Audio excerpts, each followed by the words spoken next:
കർത്താവിൻ്റെ അതിപരിശുദ്ധ നാമം ഇന്ന് പ്രഭാതത്തിൽ മഹത്വപ്പെടുമാറാകട്ടെ. എല്ലാ സഹോദരങ്ങൾക്കും വേഗം വരുന്ന യേശു ക്രിസ്തുവിൻ്റെ അനുഗ്രഹ നാമത്തിൽ ക്രിസ്തീയ വന്ദനത്തെ അറിയിക്കുന്നു. നമ്മുടെ ദൈവം നമ്മെ ഉണ്ടാക്കി, നാം അവനുള്ളവരാകുന്നു. അവൻ്റെ ജനവും അവൻ്റെ കൈക്കലെ ആടുകളും തന്നെ. അപ്പോൾ ആടിന് നാളത്തെ കാര്യത്തെപ്പറ്റി ടെൻഷനാകണ്ട. ആടിനെ എങ്ങനെ എവിടെ നടത്തണോ, എതിലെ കൊണ്ടുപോകണോ, അവയ്ക്ക് മുമ്പായി നടക്കുകയും തനിക്കുള്ളവയെ അറിയുകയും അവയെ പേർ ചൊല്ലി വിളിക്കുകയും ചെയ്യുന്ന നല്ലൊരു ഇടയനാണ്. ആടുകൾക്ക് വേണ്ടി തൻ്റെ ജീവൻ അവസാനത്തുള്ളി രക്തവും ഊറ്റിക്കൊടുത്ത ആ നല്ല ഇടയനായ കർത്താവിന് നമുക്ക് ആരാധിക്കാം. പ്രിയരെ, അവിടുന്ന് വിളിച്ചു പറഞ്ഞാൽ വാതിലാകും. ആരും അടച്ചാലും അവിടുന്ന് തുറന്നാൽ അതിനെ അടയ്ക്കാൻ മറ്റാർക്കും സാധ്യമല്ല. ആരും അടയ്ക്കട്ടെ, അവിടുന്ന് തുറക്കാൻ ഇന്നും ശക്തനാണ്. അവിടുന്ന് പറഞ്ഞ് ഞാൻ വാതിലാണ്, ഞാൻ വഴിയാണ്, ഞാൻ സത്യമാണ്.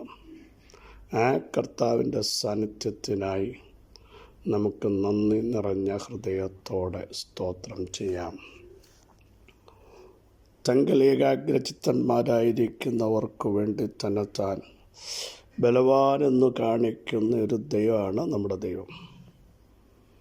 ഉന്നതനായ ദൈവം, ഉയർന്നിരിക്കുന്ന ദൈവം, ശാശ്വതവാസിയായ ദൈവം ഇന്നും നമ്മോട് കൂടെ ഇരിക്കും. ലോകത്തിൻ്റെ അവസാനത്തോളം അവിടെ നമ്മോട് കൂടെ ഇരിക്കും. ആർക്ക് പറയാൻ പറ്റും ഞാൻ ലോകത്തിൻ്റെ എൻഡ് വരെ നിങ്ങളുടെ കൂടെ ഇരിക്കാം? നമ്മുടെ വാഴ്ത്തപ്പെട്ട കർത്താവ് മാത്രം അത് പറഞ്ഞത്. ഹൃദയം കലങ്ങിപ്പോയ ശിഷ്യന്മാരോട് പറഞ്ഞു, നിങ്ങളുടെ ഹൃദയം കലങ്ങിപ്പോകരുത്. നമ്മുടെ ഹൃദയം കലങ്ങുന്ന ആർക്കും അറിയത്തില്ല, പക്ഷേ അത് വ്യക്തമായിട്ട് അറിയാൻ എൻ്റെ കർത്താവിന് കഴിയും. അതുകൊണ്ടല്ലേ തിരുവെഴുത്ത് പറയുന്നത്, നിങ്ങളിരിക്കുന്നതും എഴുന്നേൽക്കുന്നതും നിരൂപണങ്ങളെല്ലാം നമ്മുടെ ഹൃദയത്തിനകത്ത് എന്തൊക്കെ ചിന്തിക്കുന്നോ ആ ചിന്തകളും വ്യക്തമായി അറിയുന്ന ഒരു ദൈവം നമ്മുടെ ദൈവം അല്ലാതെ മറ്റാരാ? പ്രിയ സഹോദരങ്ങളെ, സ്തോത്രം ചെയ്യാമോ? നിങ്ങൾ വിചാരിക്കും ആരും അറിയുന്നില്ല. നിങ്ങൾ ചിന്തിക്കുന്ന കാര്യങ്ങൾ പോലും അറിയുന്ന ഒരു ദൈവമുണ്ട്. നെടുവീർപ്പുകൾ, സങ്കടങ്ങൾ, വേദനകൾ, നാളുകളിൽ എന്തായിത്തീരുമെന്ന് ആലോചിച്ച് വേദനിക്കുന്ന നിമിഷങ്ങൾ, ഇതറിയാൻ നമ്മുടെ കർത്താവിന് കഴിയും. ശിഷ്യന്മാരോട് പറയുക, നിങ്ങളുടെ ഹൃദയം കലങ്ങിപ്പോകരുത്, പിതാവായ ദൈവത്തിലും എന്നിലും വിശ്വസിപ്പിക്കും. സ്തോത്രം. കലങ്ങിയ വിഷയങ്ങളെ ഇന്ന് പകലിലും കണ്ടിട്ട് അവിടുന്ന് വിളിച്ചു പറയുന്നു, കലങ്ങരുത്, കുലുങ്ങരുത്, ഉറച്ചു നിൽപ്പീൻ. അനേകയിടത്ത് വചനം പറയുന്നു, ഭയപ്പെടേണ്ട, ഉറച്ചു നിൽപ്പീൻ, ധൈര്യപ്പെടുവീൻ. ഇത് ദൈവത്തിൻ്റെ വാഗ്ദത്തമാണ്. പ്രിയരെ, സാഹചര്യങ്ങൾ എതിരാകുമ്പോൾ എങ്ങനെ പിടിച്ചു നിൽക്കുമെന്ന് ചിന്തിക്കുമ്പോൾ ഉറച്ചു നിൽക്കാൻ പറയുന്ന ദൈവശബ്ദമാണ്. അധികാരമുള്ളവനാണ് പറയുന്നത്, സൃഷ്ടിതാവാണ് പറയുന്നത്, സകലത്തെയും ജയിച്ചവനാണ് പറയുന്നത്, സകലത്തിന്മേലും അധികാരമുള്ളവൻ പറഞ്ഞെങ്കിൽ പിന്നെ നമ്മൾ ഭയപ്പെടണ്ട. നമ്മുടെ ഭാവി അറിയാവുന്നവൻ, ആരംഭത്തിങ്കിൽ തന്നെ അവസാനം അറിയുന്ന ഒരു കർത്താവിനെയല്ലേ നമ്മൾ സേവിക്കുന്നത്. സ്തോത്രം. അവിടുത്തെ കഴിയാത്ത വല്ല കാര്യമുണ്ടോ? നമുക്ക് കഴിയാത്തതെല്ലാം എൻ്റെ കർത്താവിന് കഴിയും. നമ്മൾ പരാജയപ്പെട്ട ഇടത്ത് എനിക്ക് സകലവും കഴിയുമെന്ന് പറയുന്ന ദൈവത്തിൻ്റെ വചനത്തിൻ്റെ ശക്തി ഇന്നു പകൽ വ്യാപരിക്കുകയാണ്. സ്തോത്രം. മോശയും ചോദിച്ചില്ലേ, ഇതെങ്ങനെ സംഭവിക്കും? കർത്താവ് പറഞ്ഞു, എൻ്റെ വചനം നിവർത്തിയാകുമോ ഇല്ലയോ എന്ന് നീ ഇപ്പോൾ കാണും. മോശേ, എൻ്റെ കരം കുറുതായിപ്പോയോ? മനുഷ്യരുടെ കരങ്ങൾ കുറുതായി പോകുമ്പോൾ, അവർ ചെവി മന്ദമായി പോകുമ്പോൾ, കുറുതായി പോകാത്ത, മന്ദമാകാത്ത ചെവിയുള്ള ഒരു കർത്താവ് ഇന്നും നമ്മോട് കൂടെയുണ്ട്. തൻ്റെ സകല പ്രവർത്തികളോടും അവിടത്തേക്ക് കരുണ തോന്നുന്നു, തൃക്കൈ തുറക്കുന്നു. സകല ജഡത്തെയും അറിയുന്ന ദൈവം ആവർത്തിച്ച് പറയുന്നു, തനിക്കുള്ളവയെ അവിടത്തേക്ക് അറിയാം. സ്തോത്രം. നമ്മെ അറിയാൻ മറ്റാരും ഇല്ലെങ്കിൽ നിങ്ങൾ വിഷമിക്കേണ്ട. നമ്മെ അറിയേണ്ടവൻ അറിയേണ്ടതുപോലെ അറിയും. മറ്റുള്ളവർ ചിലപ്പോൾ നമ്മൾ അറിഞ്ഞേക്കാം, പക്ഷേ അറിയേണ്ട രീതിയിൽ അറിയില്ല. കർത്താവ് അറിഞ്ഞാൽ നമ്മുടെ അവസ്ഥ മാറുമെന്നേ. യോസഫിൻ്റെ അവസ്ഥ മാറ്റിയില്ലേ? ദാവീദിൻ്റെ അവസ്ഥ മാറ്റിയില്ലേ? Price to Jesus. ആ കർത്താവ് ഇന്ന് പകൽ ആരെയൊക്കെ അറിഞ്ഞു അവരുടെ അവസ്ഥകളെല്ലാം ഏറ്റവും ടോപ്പ് ലെവലിലേക്ക് കൊണ്ടുവന്നില്ലേ? അതാണ് എളിയവനെ പൊടിയിൽ നിന്നും ദരിദ്രനെ കുപ്പയിൽ നിന്നും ഉയർത്തി പ്രഭുക്കന്മാരോടുകൂടെ തൻ്റെ ജനത്തിൻ്റെ പ്രഭുക്കന്മാരോട് കൂടെ തന്നെ ഇരുത്തുന്ന ഒരു ദൈവമാണ് നമ്മുടെ ദൈവം. ആ ദൈവത്തിന് ഒരു കാലഘട്ടത്തിലും മാറ്റമില്ല. സെക്കരിയ പ്രവചനം 8-ാം അധ്യായം അതിൻ്റെ 23-ാമത് വാക്യം വളരെ ശ്രദ്ധേയമാണ്. സൈന്യങ്ങളുടെ യഹോവ ഇപ്രകാരം അരുളിച്ചെയ്യുന്നു, ആ കാലത്ത് ജാതികളുടെ സകല ഭാഷകളിൽ നിന്നും 10 പേർ ഒരു യഹൂദൻ്റെ വസ്ത്രാഗ്രം പിടിച്ച് ദൈവം നിങ്ങളോട് കൂടെയുണ്ടെന്ന് ഞങ്ങൾ കേട്ടിരിക്കയാൽ ഞങ്ങളും നിങ്ങളോട് കൂടെ പോരുന്നു എന്ന് പറയും. 4-ാം മാസത്തെ ഉപവാസം, 7-ാം മാസത്തെ ഉപവാസം, 10-ാം മാസത്തെ ഉപവാസം, ഇത് യഹൂദ ജനത്തിന് സന്തോഷമാണ്, ആനന്ദമാണ്, അതൊരു ഉത്സവമാണ്. ദൈവം അത് ഇഷ്ടപ്പെടുന്നു. അങ്ങനെ ചെയ്യുമ്പോൾ അനേക ജാതികൾ പട്ടണങ്ങളിലേക്ക് വരും. സൈന്യങ്ങളുടെ യഹോവയെ അന്വേഷിക്കേണ്ടതിന് പോകാം, ഞാനും പോരുന്നു എന്ന് പറയും. ഇതാണ് ഇതിൻ്റെ ബാക്ക്ഗ്രൗണ്ട്. ഇനി നോക്കൂ നമ്മുടെ കുറിവാക്യം. ആ കാലത്ത് ജാതികളുടെ സകല ഭാഷകളിൽ നിന്നും ലോകത്തിൻ്റെ വിവിധ ഭാഗങ്ങളിൽ നിന്ന് അനേകർ കർത്താവിൻ്റെ നാമത്തെ അറിഞ്ഞ് യെരൂശലേമിലേക്ക് വരും. ഇനി നോക്കൂ, എൻ്റെ ചിന്താവിഷയം അതല്ല.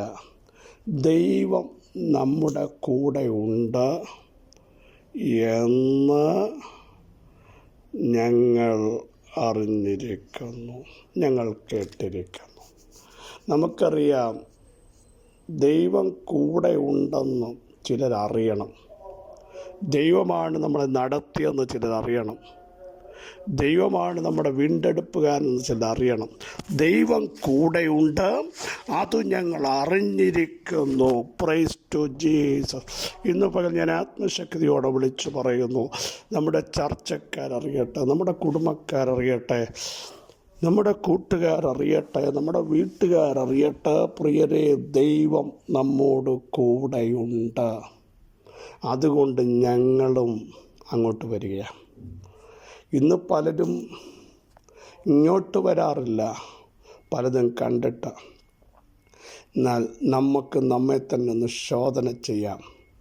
എൻ്റെ ജീവിതം കണ്ടിട്ട്, എന്നെ കണ്ടിട്ട് അനേകർ കർത്താവിങ്കലേക്ക് വരട്ടെ, കർത്താവിനെ അറിയട്ടെ. നിങ്ങളുടെ കൂടെ ഞങ്ങളും വരുന്നു. എന്താ എൻ്റെ ആത്മീയ വെളിപ്പാടെന്നറിയാമോ? ദൈവമാണ് നമ്മെ നടത്തുന്നത്, ദൈവമാണ് നമ്മെ സഹായിക്കുന്നത്, ദൈവമാണ് നമ്മെ ശക്തീകരിക്കുന്നത്, ദൈവമാണ് നമ്മളെ പുലർത്തുന്നത്, ദൈവമാണ് നമുക്ക് വേണ്ടി കരുതുന്നതെന്ന് പലർക്കും മനസ്സിലാകത്തക്ക രീതിയിൽ വിശ്വാസത്തിനു വേണ്ടി ഇറങ്ങിയപ്പോൾ ഒത്തിരി നിന്ദകൾ, അപമാനങ്ങൾ, ലജ്ജകൾ നേരിട്ടവരോട്, പ്രാർത്ഥിച്ചിട്ട് എന്തുണ്ടാകുമെന്ന് ചോദിച്ചവരോട് പരിശുദ്ധാത്മാവിന് പറയാനുള്ളത്, നിങ്ങളുടെ കൂടെ ദൈവം ഉണ്ടെന്ന് ദൈവം തെളിയിക്കും. നിങ്ങളെ വിളിച്ചതാരാന്ന് ദൈവം തെളിയിക്കും. നിങ്ങളെ നയിക്കുന്നതാരാന്ന് ദൈവം തെളിയിക്കും. വിശ്വാസത്തിന് വേണ്ടി ഒത്തിരി അപമാനവും വേദനയും സഹിച്ച് നിങ്ങളുടെ വ്യക്തിത്വങ്ങളെപ്പോലും ചോദ്യം ചെയ്യുന്ന ഒരു സമൂഹം, അകത്തളങ്ങൾ ഒളിഞ്ഞും തെളിഞ്ഞും പലതും പറഞ്ഞാക്ഷേപിക്കാൻ ശ്രമിക്കുമ്പോൾ വിളിച്ചു പറയാൻ പോകുക, ദൈവം നിങ്ങളോട് കൂടെ ഉണ്ട്. അത് ഞങ്ങൾ കേട്ടു. രാഹാബ് എന്ന് പറഞ്ഞ വ്യക്തിത്വം ദേശം ഉറ്റുനോക്കിയാൻ വന്നവരോട് പറഞ്ഞതാണ്, ദൈവം നിങ്ങളുടെ കൂടെ ഉണ്ടെന്ന് ഞങ്ങൾ മനസ്സിലാക്കി, ഈ ദേശം മനസ്സിലാക്കി.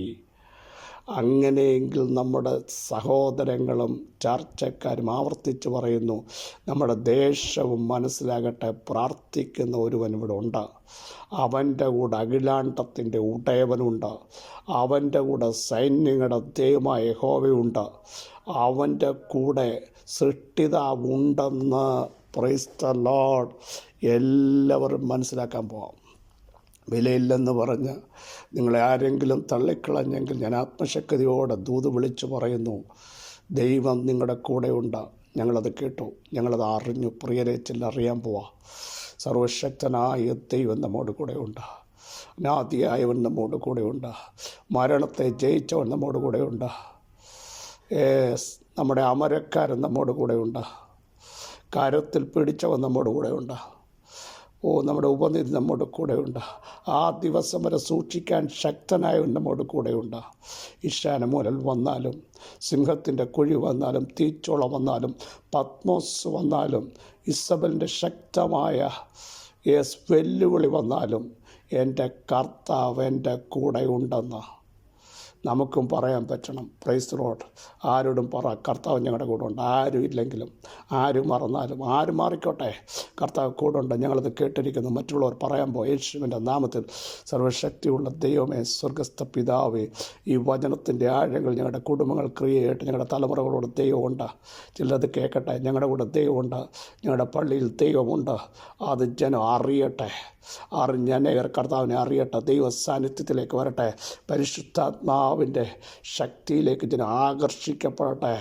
അസാധാരണമായൊരു പവർ ഞങ്ങളുണ്ടെന്ന് ചിലർ അറിയട്ടെ. യേശുവിൻ്റെ നാമത്തിൽ ജനം വിടുവിക്കപ്പെടട്ടെ, സൗഖ്യമാകട്ടെ, ബലം കൽപ്പിക്കപ്പെടട്ടെ. ആത്മാവിൻ്റെ അനോയിൻറ്റിങ് തൻ്റെ ജനത്തിൻ്റെ മേൽ ദൈവം വെളിപ്പെടുത്തുവാൻ ഞങ്ങൾ പ്രാർത്ഥിക്കുന്നു. കൃപ കൂടെയിരിക്കും. സകല മഹത്വം അങ്ങേക്ക് യേശുവിൻ നാമത്തിൽ തന്നെ. ആമേൻ, ആമേൻ.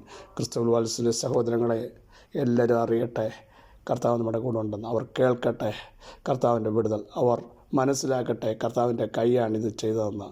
ഈ വചനങ്ങളാൽ അവന് സഹായിക്കട്ടെ. ക്രിസ്തുവിൽ നിങ്ങളുടെ സഹോദരൻ പാസ്റ്റർ ബിജു മാത്യു.